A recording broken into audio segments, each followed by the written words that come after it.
पाठ 1 भाषा और व्याकरण, लैंग्वेज एंड ग्रामर। भाषा।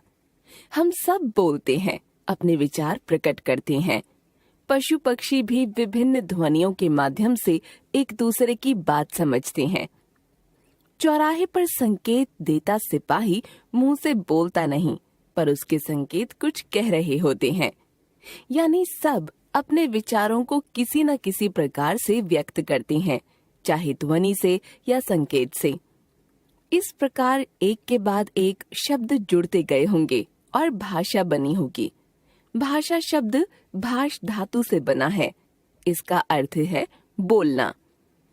हम भाषा के माध्यम से अपने भावों और विचारों को प्रकट करते हैं और दूसरों के भावों और विचारों को समझते हैं। अतः हम कह सकते हैं, भाषा वह माध्यम है जिसके द्वारा हम अपने विचारों अथवा भावों का एक दूसरे से आदान प्रदान करते हैं। भाषा संप्रेषण का महत्वपूर्ण और शक्तिशाली साधन है। भाषा के द्वारा हम अपनी बात बोलकर या लिखकर प्रकट करते हैं। अन्य व्यक्ति हमारी बात सुनकर या पढ़कर समझते हैं। इस प्रकार भाषा के दो मुख्य रूप सामने आते हैं। भाषा, एक मौखिक, दो लिखित। एक मौखिक, जब बोलकर अपने विचारों को प्रकट किया जाता है तथा सुनकर उन्हें ग्रहण किया जाता है, तो वह भाषा का मौखिक रूप कहलाता है। कुछ व्यक्ति बात कर रहे हैं, कोई भाषण दे रहा है, लोग रेडियो पर गाने सुन रहे हैं। ये सब भाषा के मौखिक रूप हैं। परिचर्चा, वाद विवाद आदि भी भाषा के मौखिक रूप होते हैं। दो लिखित भाषा, जब लिखकर भावों अथवा विचारों को प्रकट किया जाता है तथा पढ़कर उन्हें ग्रहण किया जाता है, तो वह भाषा का लिखित रूप कहलाता है। लेख, कहानी, पत्र आदि लिखना और उन्हें पढ़ना भाषा के लिखित रूप हैं। मातृभाषा, हम परिवार में माता पिता के साथ बचपन से जिस भाषा का प्रयोग करते आ रहे हैं, वह हमारी मातृभाषा होती है। राष्ट्रभाषा, देश के अधिकांश लोगों द्वारा बोली जाने वाली भाषा राष्ट्रभाषा होती है। राजभाषा, देश के कार्यालयों में जिस भाषा में कामकाज होता है, वह राजभाषा होती है। लिपि, प्रत्येक भाषा में लिखित रूप के लिए कुछ विशेष चिन्ह बनाए गए हैं, जिसे लिपि कहा जाता है। तात्पर्य यह है, भाषा को लिखित रूप में प्रकट करने के लिए निश्चित किए गए चिन्हों की व्यवस्था को लिपि कहते हैं। प्रत्येक भाषा को लिखने की अपनी लिपि होती है।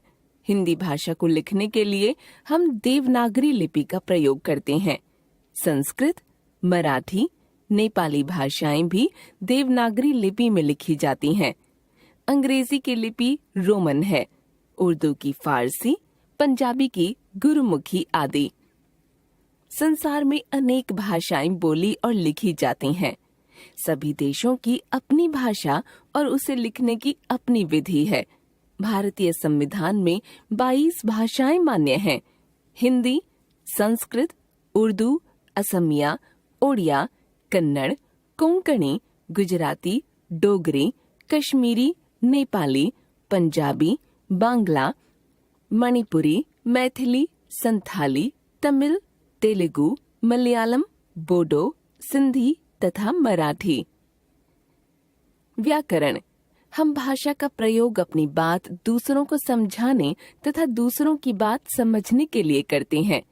इसके लिए यह आवश्यक है कि भाषा शुद्ध तथा सार्थक हो। भाषा के माध्यम से जो कहा जाए वही समझा जाए, यह भी आवश्यक है।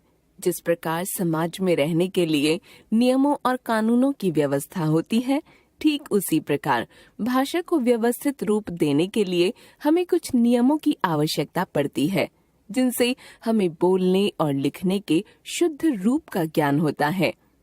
उस व्यवस्था को ही भाषा में व्याकरण कहा जाता है। अतः हम कह सकते हैं, भाषा के नियमों का शास्त्र व्याकरण है, अर्थात व्याकरण ही भाषा के शुद्ध रूप का ज्ञान करवाता है। व्याकरण के मूलतः 3 विभाग होते हैं। एक वर्ण विचार, ऑर्थोग्राफी। इसमें विभिन्न वर्णों की उत्पत्ति, रूप, उच्चारण, भेद आदि पर विचार करते हैं। 2 शब्द विचार, मॉर्फोलॉजी। इसमें शब्दों की रचना, भेद आदि के विषय में विचार करते हैं। 3 वाक्य विचार, सिंटैक्स। इसमें विविध प्रकार के वाक्यों और उनके घटकों के विषय में विचार करते हैं। बोली और मानक भाषा। साहित्यिक भाषाओं की अनेक क्षेत्रीय बोलियां होती हैं। थोड़ी थोड़ी दूरी पर बोलियों में विभिन्नता आ जाती है। छोटे क्षेत्र में बोली जाने वाली मौखिक और स्थानीय भाषा बोली कहलाती है।